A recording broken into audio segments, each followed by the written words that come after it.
yakalarsan beleş, yoksa paralı. Evet, kaçır. Oo, vallahi yakalayacaksın. Yoruldu mu? Evet, çek.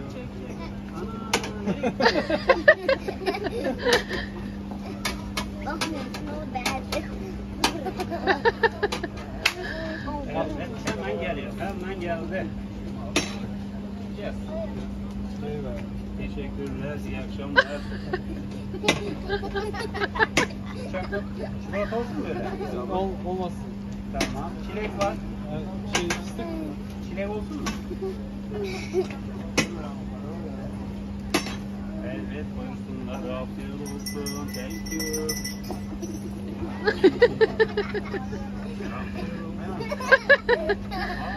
Nefise sinirlenme.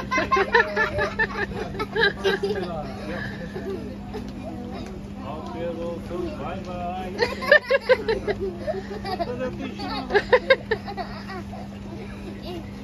Uzun yemsi. Uzun yemsi. Onda da iyisin. Nefise siz mi lan?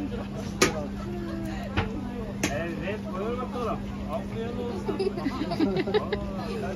Kaçıyor. Bak, kaçıyor oldu.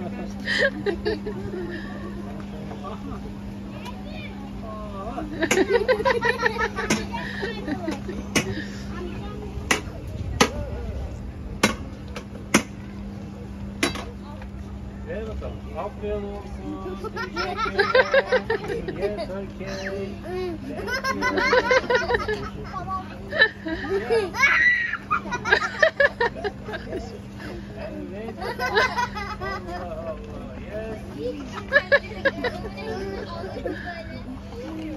Evet, hemen geliyor. Yes. Teşekkürler. Bye bye.